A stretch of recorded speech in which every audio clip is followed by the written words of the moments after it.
Assalamualaikum warahmatullahi wabarakatuh. Perkenalkan, nama saya Siti Nur Faiza, NIM 30701900161.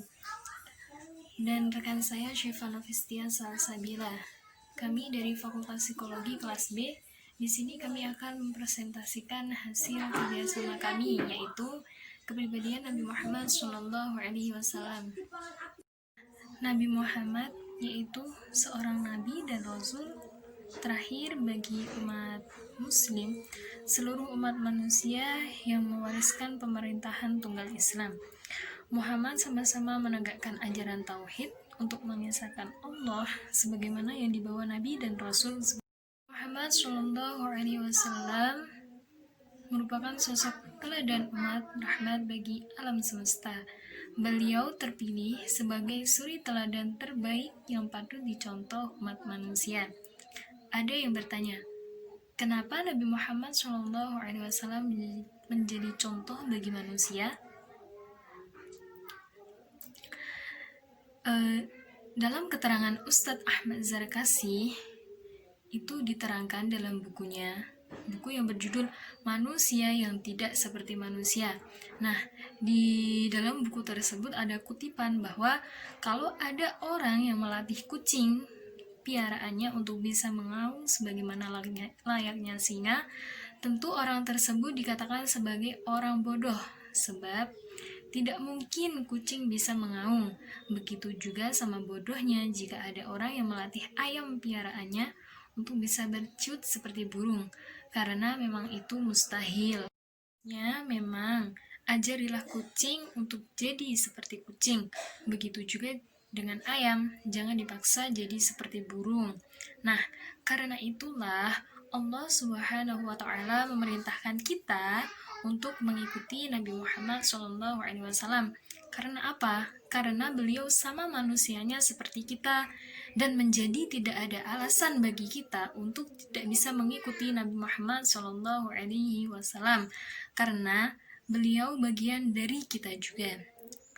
Dan itu pula yang ditegaskan Allah Subhanahu wa Ta'ala sejak dulu, bahwa beliau akan mengangkat nabi dan panutan dari kalangan kita sendiri.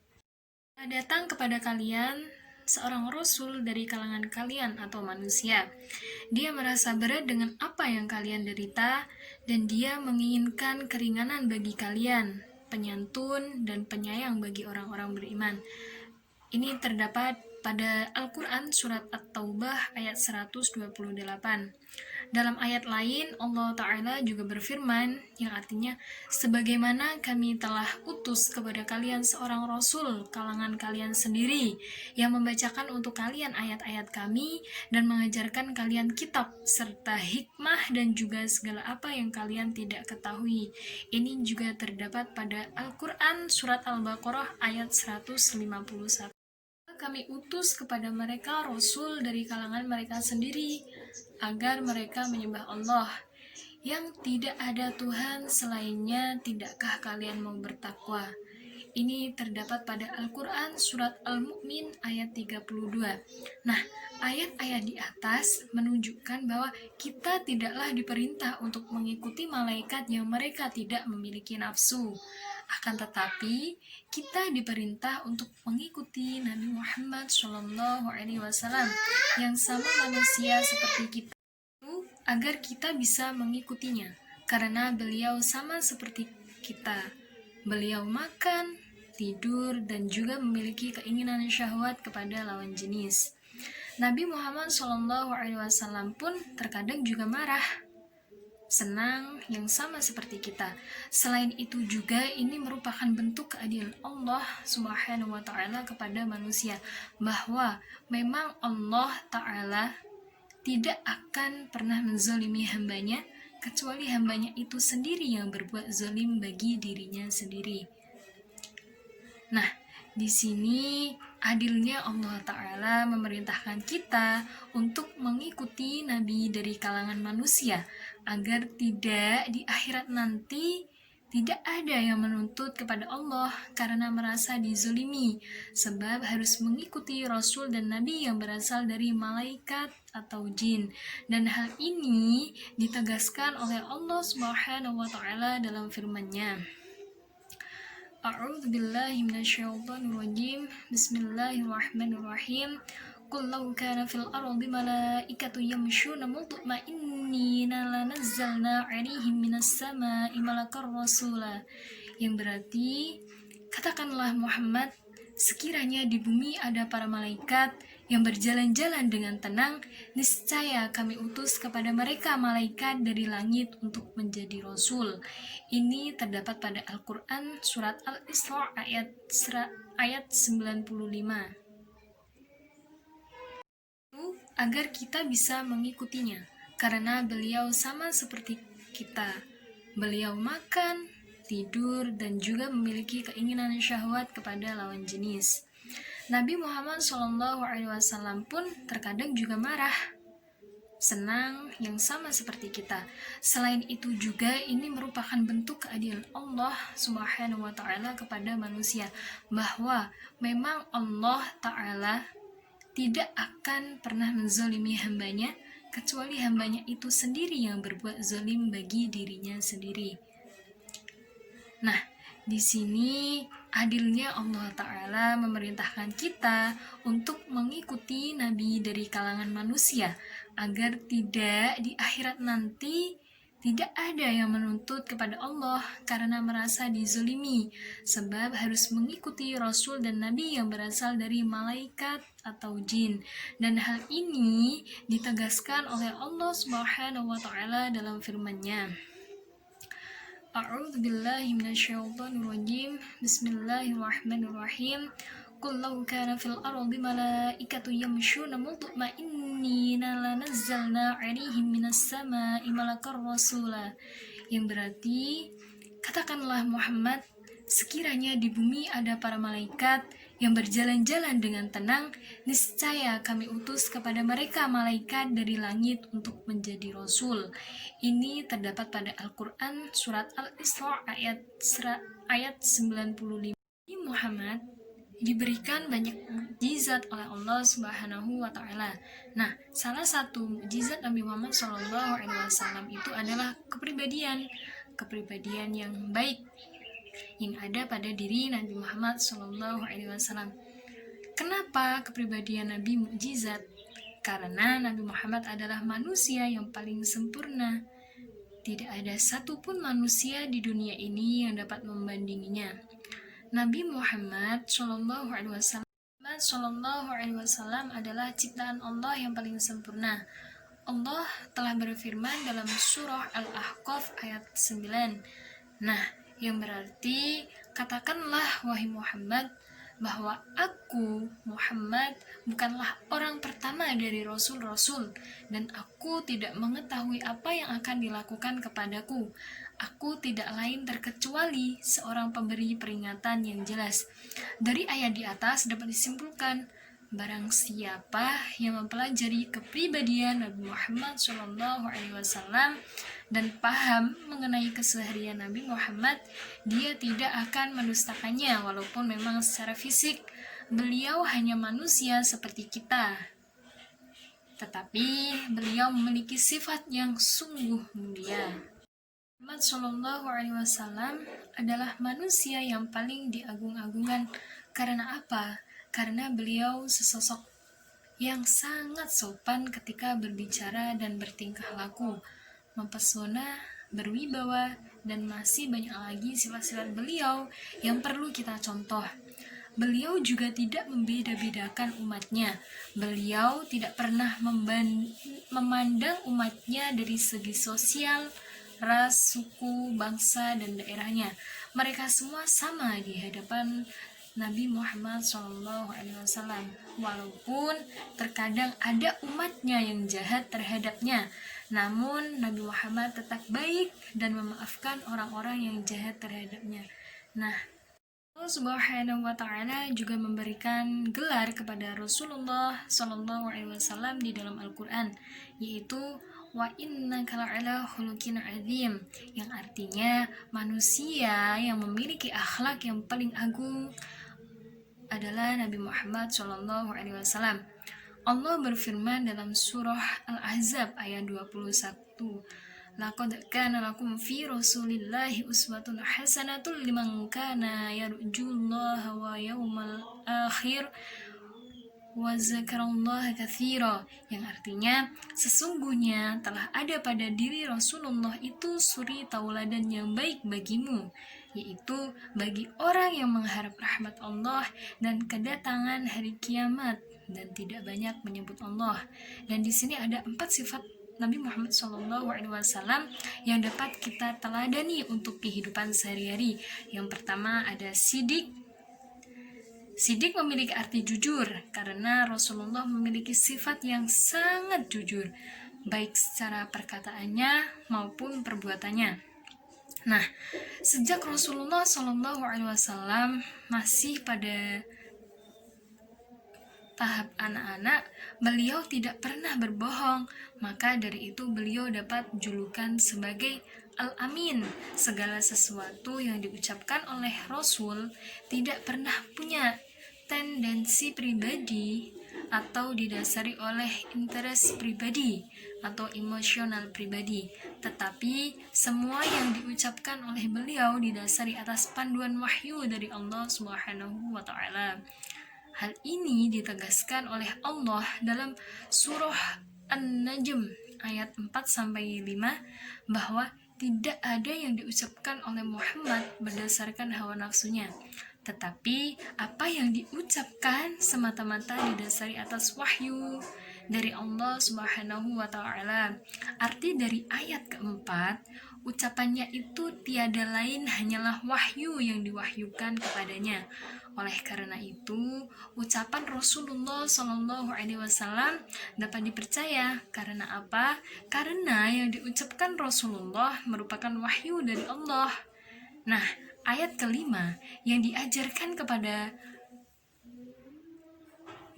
oleh Jibril yang sangat kuat. Oleh sebab itu, marilah kita selalu umatnya meneladani sifat sidik beliau. Sifat yang kedua yaitu sabar. Sabar dapat diartikan sebagai menahan diri dari berbagai kesulitan dan tetap menghadapi situasi yang kita tidak sukai atau senangi. Namun, kita tetap harus berlapang dada untuk menerima kesulitan dan tetap menghadapinya. Rasulullah SAW, beliau adalah manusia dengan kesabaran yang sangat tinggi.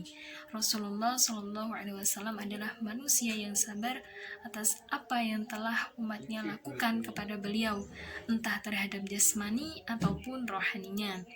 Beliau selalu bersabar ketika menghadapi semua masalah yang menghampirinya, sampai akhirnya masalah-masalah dan kebencian umatnya terhadap Rasul berubah menjadi cinta dan penyiksaan-penyiksaan berubah menjadi penghormatan.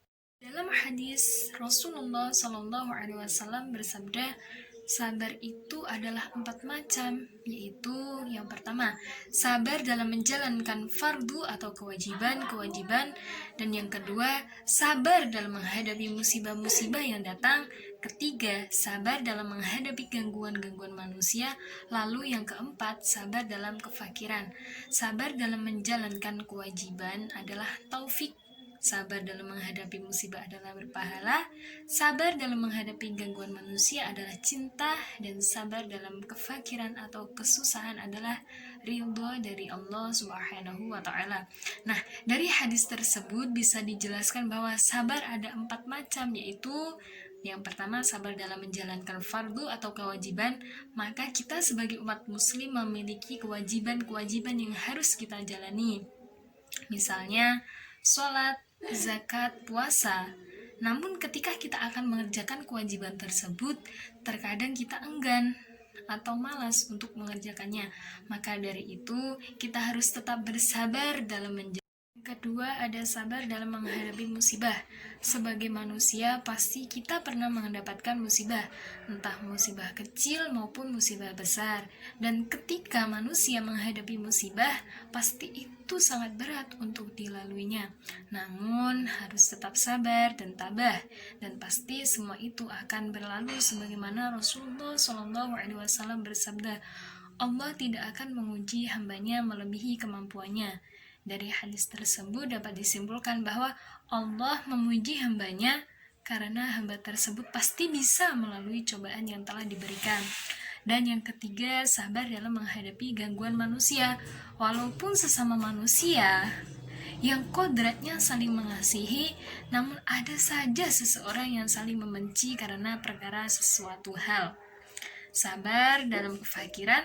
Semua manusia tidak menginginkan hidup di dalam kemiskinan ataupun kefakiran. Namun apabila itu sudah ditetapkan oleh Allah Subhanahu wa taala, maka kita harus tetap menerimanya. Namun jangan lupa untuk terus berusaha untuk memperbaiki keadaan, karena mungkin saja ketika kita menerima keadaan tersebut, Allah akan membalikkan keadaan seorang hambanya. Kemudian kepribadian Nabi Muhammad SAW yang ketiga yaitu cerdas. Cerdas secara umum ialah seseorang yang memiliki pemikiran yang berlian, dapat memanfaatkan sesuatu hal agar lebih berguna dan lain sebagainya. Namun itu hanya cerdas secara umum, tetapi cerdas secara islami memiliki arti atau pandangan berbeda di dalam Islam. Cerdas tidak hanya masalah dunia, namun akhirat. Seperti di dalam surah Az-Zumar ayat 42, Allah Subhanahu wa taala sudah berfirman yang artinya Allah memegang jiwa atau orang ketika matinya dan memegang jiwa orang yang belum mati di waktu tidurnya, maka dia tahanlah jiwa orang yang telah ditetapkan kematiannya dan dia melepaskan jiwa yang lain sampai waktu yang ditetapkan. Sesungguhnya pada yang demikian itu terdapat tanda-tanda kekuasaan Allah bagi kaum yang berfikir. Firman Allah di atas menerangkan tentang kematian. Kemudian apa hubungannya kematian dengan kecerdasan? Sudah diterangkan sebelum hadis tersebut bahwasanya Islam memandang kecerdasan tidak hanya masalah duniawinya saja, namun juga masalah akhirat. Islam keempat itu kepribadian Nabi Muhammad SAW yaitu rendah hati. Rasulullah SAW memiliki sifat yang rendah hati ke semua orang. Mengetahui hal tersebut, sahabat-sahabatnya dan lawan-lawannya mengaku bahwasanya Nabi Muhammad SAW memang memiliki kedudukan yang tinggi, namun Nabi Muhammad SAW tidak pernah sombong. Namun sebaliknya, ia sangat rendah hati. Walaupun dia seorang pemimpin, namun dia tidak suka diberi penghormatan secara berlebihan. Menurut Imam Syafi'i, sifat rendah hati akan membawa kehangatan, keselamatan, dan akan menciptakan keakraban. Seorang harus memiliki sifat rendah hati atau tawadhu, karena kesombongan dan tinggi hati akan membuat jurang pemisah antara dirinya dan orang sekitarnya. Bila jurang terlalu jauh, maka akan menimbulkan perpecahan dan konflik. Seperti dalam sebuah hadis yang dikatakan Rasulullah SAW sebagai pendidik adalah orang yang paling rendah hati karena beliau mengucapkan salam kepada anak-anak. Hadis lain pun ada yang menjelaskan tentang betapa rendah hatinya Rasulullah SAW, yaitu pada hadis yang berbunyi, apabila seseorang menyalami Rasulullah SAW, beliau tidak akan menarik tangannya dahulu sebelum orang tersebut melepas tangannya. Ada kelembutan. Kelembutan itu apa sih? Kelembutan adalah ketika seseorang sedang marah, mampu mencegah amarahnya hingga dapat berpikir dengan jernih, guna mencari solusi atau sebab-sebab kesalahan dan kekurangan tersebut. Seperti diriwayatkan oleh Anas bin Malik radhiyallahu an, Anas bin Malik berkata, aku berjalan bersama Rasulullah Shallallahu Alaihi Wasallam dan beliau memakai jubah Najran yang kasar pinggirnya. Seorang Arab Badui bertemu dengan beliau dan menarik selendang beliau dengan keras hingga aku melihat leher Rasulullah Shallallahu Alaihi Wasallam berbekas karena tarikan yang sangat keras itu. Badui itu berkata, "Wahai Muhammad, perintahkanlah agar harta milik Allah Subhanahu wa taala yang ada padamu untuk diberikan kepadaku." Dalam sebuah riwayat lain disebutkan, "Karena kamu tidak membawa kepadaku dari hartamu dan harta bapakmu." Rasulullah Shallallahu alaihi wasallam menoleh kepadanya, kemudian tertawa, lalu memerintahkan untuk memberinya sesuatu. Rasulullah Shallallahu Alaihi Wasallam memiliki sifat kelembutan di setiap aktivitasnya, baik tutur katanya, sikapnya maupun perilakunya, kecuali pada saat situasi yang mengharuskan Rasulullah bertindak atau bersikap tegas. Contohnya, ketika sedang berperang di jalan Allah, kelembutan sendiri termasuk sifat yang mampu mendekatkan diri menuju Islam seperti dalam surah Al-Imran ayat 159. فَبِمَا رَحْمَةٍ مِّنَ اللَّهِ لِنْتَ لَهُمْ وَلَوْ كُنْتَ فَظًّا غَلِيظَ الْقَلْبِ لَانفَضُّوا مِنْ حَوْلِكَ فَاعْفُ عَنْهُمْ وَاسْتَغْفِرْ لَهُمْ وَشَاوِرْهُمْ فِي الْأَمْرِ فَإِذَا عَزَمْتَ فَتَوَكَّلْ عَلَى اللَّهِ إِنَّ اللَّهَ يُحِبُّ الْمُتَوَكِّلِينَ, yang artinya, maka disebabkan rahmat dari Allah lah kamu berlaku lemah lembut terhadap mereka. Sekiranya kamu bersikap keras lagi berhati kasar, tentulah mereka menjauhkan diri dari sekelilingmu. Pemaaf, sifat lembut Rasulullah Shallallahu Alaihi Wasallam ketika diperlakukan tidak baik oleh orang lain, ia selalu disertai dengan sifat pemaaf dan berlapang dada ketika ada orang yang berbuat jahat dan keji kepadanya. Sifat pemaaf Rasulullah Shallallahu Alaihi Wasallam tidak dapat terhitung jumlahnya. Allah Shallallahu Alaihi Wasallam telah memaafkan orang Yahudi yang menyihirnya. Rasulullah Shallallahu Alaihi Wasallam telah memaafkan Hurat yang ingin membunuhnya. Rasulullah Shallallahu Alaihi Wasallam telah memaafkan penduduk Mekah yang telah menyiksa dan mengusirnya dan negerinya sendiri. Mereka telah memerangi Rasulullah Shallallahu Alaihi Wasallam di setiap tempat dan waktu. Rasulullah Shallallahu Alaihi Wasallam bersabda kepada mereka, "Tidak ada dendam atas kalian hari ini. Pergilah karena kalian bebas." Sifat pemaaf termasuk ke dalam sifat terpuji. Namun terkadang manusia bisa memaafkan secara lisan, namun hatinya masih belum memaafkan atas kesalahan-kesalahan orang lain yang mungkin pernah menyakitinya. Memang, memaafkan bukan perkara yang mudah karena kita juga harus ikhlas secara batin juga. Namun, jika seseorang sulit memaafkan kesalahan, maka akan banyak dendam di dalam diri seseorang dan akan memicu permusuhan. Sifat pemaaf sendiri akan melahirkan hati yang bersih dan suci. Dengan begitu, akan kita bisa lebih mendekatkan diri kepada Allah dan menuju kehidupan akhirat yang didamba-dambakan dan akan lebih patuh terhadap Allah. Nah, yang ketujuh ada kepribadian yang kuat. Rasulullah Shallallahu Alaihi Wasallam memiliki kepribadian yang sangat kuat, lemah lembut. Dan yang dapat saya sampaikan, kurang lebihnya mohon maaf. Wabillahi taufiq wal hidayah, waridhu wal inayah. Assalamualaikum warahmatullahi wabarakatuh.